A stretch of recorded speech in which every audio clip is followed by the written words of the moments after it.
O futebol maranhense e suas histórias são destaque no Almanaque do Futebol Maranhense Antigo, volume 2. Livro aqui, que está reunindo 94 pequenas e longas passagens curiosas pelo futebol do Maranhão. E ao vivo a gente recebe aqui o autor do livro, escritor Hugo Saraiva. Hugo, muito boa tarde primeiramente, seja bem-vindo ao Esporte novamente.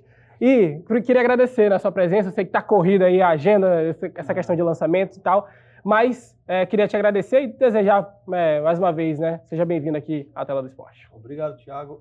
Desculpa, Vinícius, estou voltando do outro programa, confunde. Obrigado pelo espaço, né? Porque é difícil lançar livro aqui em São Luís, ainda mais achar espaço para mostrar esse produto, né? Que ele seja visível. Então, obrigado pelo espaço.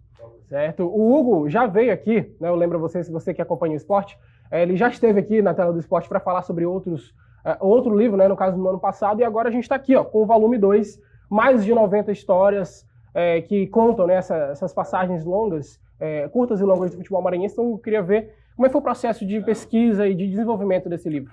O livro ele é uma continuação do primeiro, né? Do ano passado, Pequenas Histórias, onde eu selecionei 94 passagens curtas, outras mais longas, como eu sempre falo, do que de melhor e do que de pior aconteceu dentro do futebol maranhense. É claro que para condensar 200 histórias é quase que impossível em uma única publicação. Então eu resolvi separar, colocar agora 94 novas histórias, onde eu conto desde, por exemplo, a chegada do futebol aqui com o Nilzinho Santos, até o último fato bem assim, pitoresco, que foi deste ano, no jogo Imperatriz, na abertura do Campeonato Maranhense, quando um torcedor, que era foragido da polícia, foi preso dentro do estádio por um policial paisano. Então eu selecionei 94 novas histórias, onde eu trago isso. Eu falo sobre como foi fundado em detalhes Sampaio, Moto, Maranhão, Ferroviário, Tupã. Eu conto passagens de grandes craques do futebol nacional aqui em São Luís, como Pelé, início de carreira e já consagrado. Canhoteiro, revelado aqui no futebol maranhense, ele voltou já consagrado para enfrentar, inclusive, o próprio motoclube onde ele foi revelado, né? Eu falo sobre a história dos mascotes, os termos Bolívia Querida, Papão do Norte, Demolidor de Catarse, como nasceram esses termos, né? Eu falo sobre a criação dos mascotes, passagens da seleção brasileira aqui em São Luís, enfim, são 94 passagens bem interessantes que o torcedor tem certeza que vai gostar. Com certeza, a gente está vendo, cara, eu acho assim, de extrema importância esse tipo de lançamento, esse tipo de obra que fala sobre o nosso esporte, porque, eu não sei se você concorda comigo, Hugo, mas hoje, principalmente os jovens, né? Eu sei que eu me enquadro nos jovens, eu sou muito novo, mas a grande maioria dos jovens, eles não conhecem a nossa história, não conhecem a história local. Geralmente os jovens, eles conhecem de conteúdo de fora, gostam de futebol, às vezes gostam de uma Champions League, por exemplo. Eu não estou dizendo que não pode gostar, né? Mas aqui, o nosso futebol tem tantas histórias bonitas, tem tanta coisa que dá pra gente aproveitar, em que, infelizmente, até por parte dos clubes, hoje não é resgatada. A gente tem meio que... hoje você apaga aquele registro, né? E isso não é um tipo de remorso. Então, é extremamente importante, de hoje, você que assiste o esporte, que tem um público jovem alto também, que conheça esse tipo de obra, até pra gente entender o que foi o Sampaio, como é que surgiu, o que representa hoje, porque às vezes a gente vê um idoso falando, alguém mais velho, e o pessoal pensa, nossa, deve ser besteira, né? Mas tem muita coisa por trás, né? Tem, com certeza. O futebol maranhense ele é rico. Tanto que esse livro está em 2 edições, aí eu culpo, né? É uma forma até de brincar, a grandeza do futebol maranhense. Ele é tão rico que não dá para trabalhar isso em apenas um livro, né? Inclusive, vem um 3º volume futuramente, do Pequenas Histórias, que é uma série, né, que eu estou fazendo, mediante a esse vasto material que a gente tem aqui do futebol maranhense. E é importante o torcedor... Poxa, eu lembro que na época do Neymar, o cara que era flamenguista, palmeirense, corintiano, ele gostava de ver o Santos. Sim. Então isso não impedia da gente admirar um bom futebol, mas não tem um porquê a gente não torcer pelos clubes locais, né? Acho que é importante a gente, até para manter a história, a tradição desses clubes, né? Que passa de avô para o pai, agora para o filho. É importante a gente também se apegar aos clubes locais, é muito importante isso. Isso, exatamente. Como eu falei, não é que seja proibido, né, você gostar, não tem problema nenhum, né? Você não, nem um pouco. Mas, poxa, a sensação é totalmente diferente, né? Eu sou um caso, como eu nasci no interior, então a TV da capital não chega com facilidade. Então, o que eu tinha contato? Com Flamengo, Vasco, Palmeiras, tanto que eu torcia para o Palmeiras. Por um descuido, assim, de rota, eu liguei no AM um dia de domingo e conheci o Maranhão Atlético Clube. E comecei a gostar do futebol maranhense. Tanto que eu acho que eu sou o único caso do mundo que torci pelos 4 grandes da capital, de uma capital. Comecei a gostar do Maranhão, simpatizei com o Moto, mas virei boliviano. Quer dizer, eu não deixei de prestigiar o que é nosso. Então hoje o seu coração é tricolor. Boliviano, graças a Deus. Mas eu torço quando o Moto tá para subir, eu torço. Claro. Quando o Maranhão tá para subir, agora que foi o caso, torci. Mas na hora do vamos ver, Bolívia querida, com certeza. É Bolívia querida. Com certeza. Igual Moisés Lopes lá em cima, torcedor da Bolívia querida. Ó, seguinte, esse livro, ele reúne, são 96 contos, né? 94 contos. E, cara, tem passagens muito interessantes. Eu já acompanhei, né, o volume que foi lançado no ano passado. E, ó, uma curiosidade aqui. O primeiro árbitro a dirigir uma partida de futebol maranhense foi o inglês Jasper Mowell, é isso? Exatamente. Ela é gerente do Buff Line, que apitou o primeiro jogo realizado em São Luís, reunindo equipes do Blue and White e o Black and Red. Porque quando o futebol veio para o Maranhão, veio Nilzinho Santos. Sim. Ele era filho de industrial, foi estudar na Inglaterra. Quando ele voltou, ele trouxe bola, chuteira, apito, livro de regra. E, basicamente, os jogadores que começaram o futebol maranhense eram pessoal da fábrica Santa Isabel, que hoje não existe mais. E muitos deles eram de fora e trabalhavam aqui, eram até de fora do Brasil. Entendi. Então a gente tinha muita interferência, não, a importação desses estrangeiros da origem do futebol. Tem outra história também curiosa aqui, ó. Um conto curioso, na verdade. Entre os anos de 1922 e 1927, os torcedores do futebol em São Luís eram chamados de trovoadas. Por que trovoadas? Não faço ideia, né? Eu acho que é mais ou menos como a gente fala de torcida organizada, devia ser mais ou menos isso, aficionada, apaixonada, devia ser mais ou menos por isso. Mas é interessante, são essas coisas que fazem parte, né, da história mesmo. Exatamente. E assim, pesquisando superficialmente, né, eu já, nesse período que a gente está aqui trabalhando com jornalismo e tal, eu gosto muito de fazer matérias contando, por exemplo, falando da origem dos clubes, e algo que eu só fui saber recente era que o Motoclube, por exemplo, ele, na sua fundação, ele era verde, né? Exatamente. E depois que ele passou para as cores... E assim, eu desconheci isso totalmente. Porque um dos fundadores do Moto na época, o Motoclube nasceu como um clube de motociclismo. E aí ele começou a ramificar o departamento de vôlei, basquete e veio futebol. E o presidente na época ele era torcedor do Palmeiras. E colocou as cores verde e branco do Palmeiras. Verde e branco do Aí Palmeiras. depois, com uma tentativa de popularizar mais, é que virou rubro-negro. Pelas cores do Flamengo. E assim, como eu te falei, né? Eu só fui saber disso recente. E olha que eu pesquisei, ainda mais tem gente que não faz ideia disso. Aqui a gente tem várias histórias, tem a questão da fundação do Sampaio Corrêa, né? Aqui tem a foto do Nilzinho Santos, que hoje tem o estádio municipal Nilzinho Santos, que fica aqui na Vila Passos. E, cara, é impressionante. E assim, e tem vários ícones, né? Que fizeram parte da história do nosso esporte, que hoje são homenageados. Por exemplo, ele falou do Canhoteiro, hoje tem um complexo esportivo Canhoteiro, onde fica localizado o estádio Nilzinho Santos, o estádio Castelão, perdão. Então, assim, é bem legal, vou até mostrar aqui para vocês. Cara, recomendo demais esse tipo de conteúdo. Inclusive, esse é o seu, viu? Esse é o meu? Com então, certeza. Já vou pedir para ele escrever uma dedicação ali para mim, que tá... Certamente eu vou começar a estudar, porque eu sou aficionado para essa história. Inclusive, eu acompanho o blog acompanhava, exatamente, o blog do Hugo Saraiva. Ele tem uma página na internet que fala sobre isso. E algumas matérias que a gente fez aqui, tá, Hugo? Eu peguei imagens e informações do seu blog. Então, cara, queria te parabenizar por esse trabalho. Eu sei que é muito complicado. Para quem não sabe, tá, gente? O Hugo, ele é também professor e, detalhe, ele leciona em 4 escolas, né, daqui só de São Luís ou da região metropolitana? Metropolitana. Ou seja, de toda a grande ilha. E, cara, como é que tira tempo para fazer algo tão profundo e tão trabalhado como esse? Porque, como eu falei, eu gosto não só do Sampaio Corrêa, eu não me limito ao meu clube. Então, eu sempre pego o material, eu encontro alguma informação do moto, eu vou guardando. Por exemplo, esse livro, ele demorou até relativamente pouco tempo, foram 8 meses, o livro, desde o projeto, a parte de pesquisa e escrever, ele demorou 8 meses. Sim. Mas tem livro que demora mais. Por exemplo, o Almanaque dos Clubes Menores, onde eu falei sobre Ferroviário, Tupã, Graça Aranha, Ícaro, Vitória do Mar, foram 10 anos. Ali foi mais. Porque ela é um trabalho de quebra-cabeça, de pesquisar, não se conformar com a primeira opinião, com a primeira história, a primeira fonte, então vai procurar outra para confrontar. Então isso foi relativamente mais rápido, porque eu já tinha um material quase que pronto. Sim. Foi mais organizar o livro e complementar com algumas pesquisas, tá? Então tudo que eu vou, até o meu material do blog, tudo eu tenho guardado, entrevista, eu tenho muito material ainda inédito que eu utilizo nesses livros. Entendi. E aqui tem, inclusive, a gente trouxe, né, sobre essa história do Maranhão Atlético, tem a inauguração do CT do Parque Valério Monteiro, que fica ali na região da Coama, e traz em destaque aqui no livro, o Moisés está falando lá em cima, nosso diretor de imagem, que ele lembra do Ferroviário. aqui da Tem capital. falando sobre a história do Ferroviário. Então, viu, Moisés? criação. Chegou aí em jogo do Ferroviário, Moisés? Aham. Foi? Diz que ele chegou aí em jogo do Ferroviário. A gente que é mais novo, a gente não lembra, né?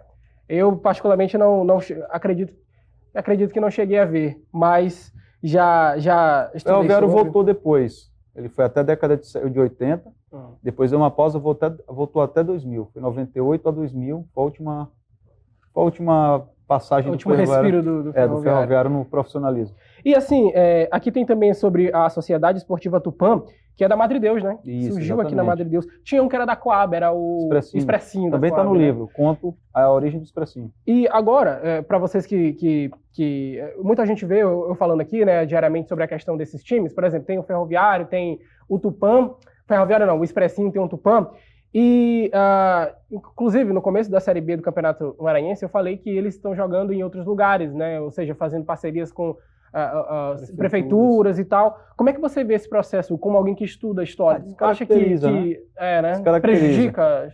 Para mim, o Expressinho é da Coab. O furacão da Coab não vai deixar de ser.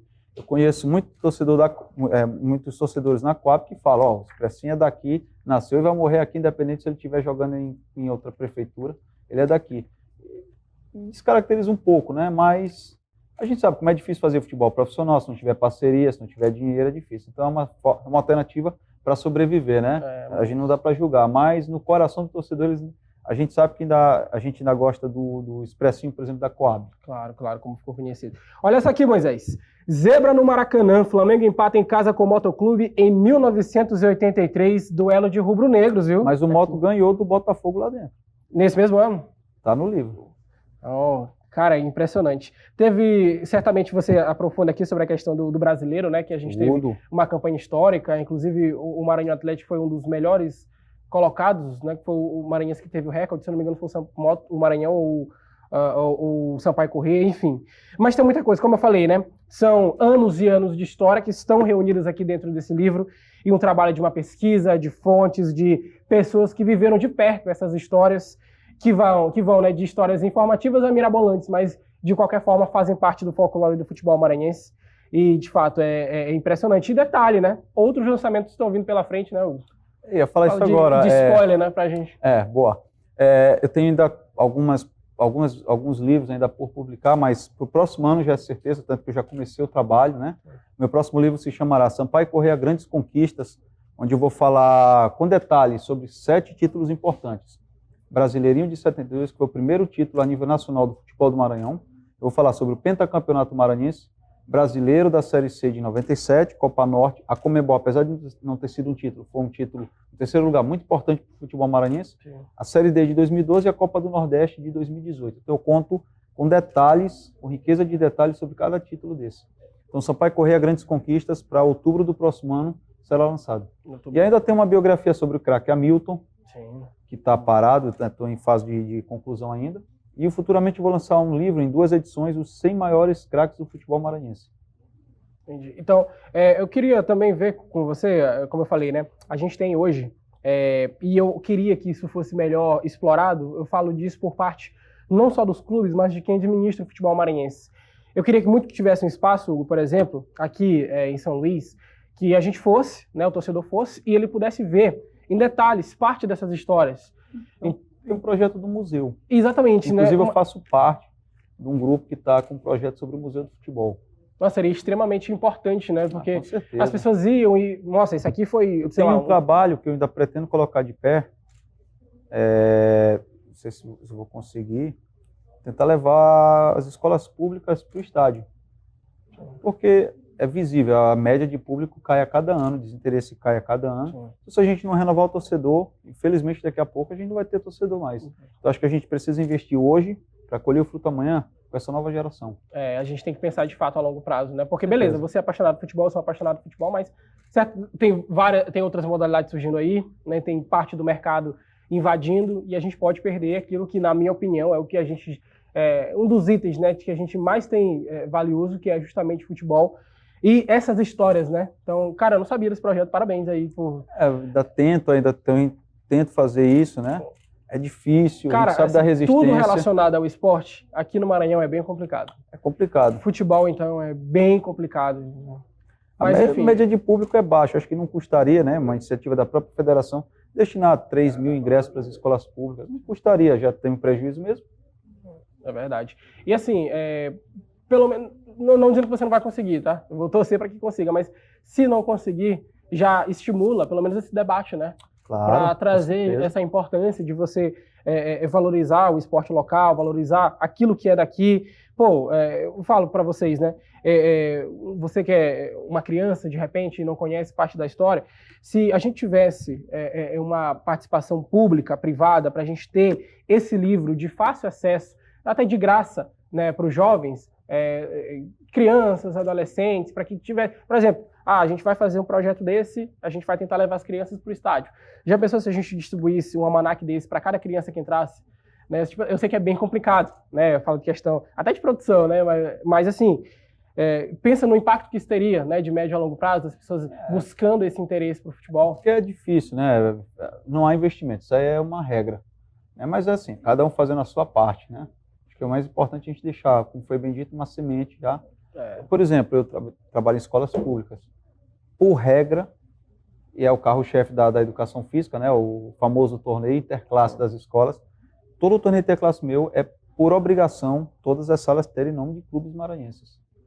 Então eu faço um trabalho, eu explico o que é o ferroviário, qual a importância dele, a história da Refes, a estrada de ferro, o que é o Tupã, como nasceu, o que é a Madre Deus, onde o Tupã nasceu. Então eu faço, além de denominar como clubes maranhenses, todas as salas que jogam, eu faço um trabalho explicando a importância desses, da Refes, da Madre Deus, para a cultura maranhense. Então o trabalho que eu faço é aquilo que eu falei, cada um fazendo a sua parte. Se todo mundo fizesse, né? Para ver se a gente colhe um torcedor novo lá na frente, né? Uma geração nova. Exatamente. A gente estava conversando aqui em off sobre a questão dessas fontes, né? Você certamente tem várias pessoas que viveram de perto essas histórias, mas tem alguns casos que a gente poderia explorar, mas é bem complicado, né? Tipo, ele estava me falando que ele pretende lançar um livro sobre histórias de clubes do interior do estado, mas aí já é algo mais complicado, né? Porque precisaria de uma pesquisa aprofundada em loco, precisariam de fontes, né? Que acompanharam de perto, em determinado tempo, esses clubes, mas quem sabe pode sair do papel também, né, Hugo? É complicado porque, no caso de falar sobre clubes do interior, querendo ou não, é preciso estar lá. Preciso ter contato com torcedores, com dirigentes, e esses caras estão lá. Então, é um trabalho um pouquinho mais complicado, mas não é impossível, né? Como eu falo, grande parte, por exemplo, do pessoal que fundou o Imperatriz, o Bacabal, o Pinheiro, é um pessoal que já está de bastante idade. Então, se não for feito um trabalho agora para resgatar a memória desses clubes, aí vai ficar realmente impossível, porque não há nada, assim, não há um acervo muito consistente de registro da fundação desses clubes, da história desses clubes. Então, se não for feito agora, infelizmente é uma parte da história que vai ser perdida. Exatamente. Então, tá aqui, ó, reforçar aqui novamente, ó, Almanaque do Futebol Maranhense Antigo, são 94 histórias entre contos, né, entre curtas e longas passagens, que falam, né, um pouquinho sobre esse folclore do futebol maranhense, essa história que, infelizmente, a gente não tem esse incentivo para guardar. O Hugo faz a parte dele, que é trazer à tona esses contos, essas curiosidades do futebol local. Então, eu agradeço aqui, Hugo. Primeiramente, muito obrigado mais uma vez pela sua presença. Pelo amor de Deus, eu que agradeço. E a casa está sempre aberta em futuros lançamentos, em obras. A gente vai te receber aqui com muito carinho. Eu que agradeço pelo espaço. Volto a dizer, é difícil fazer um trabalho desse. Os 3 últimos livros são por editora, mas mesmo assim tem que tirar uma parte do bolso.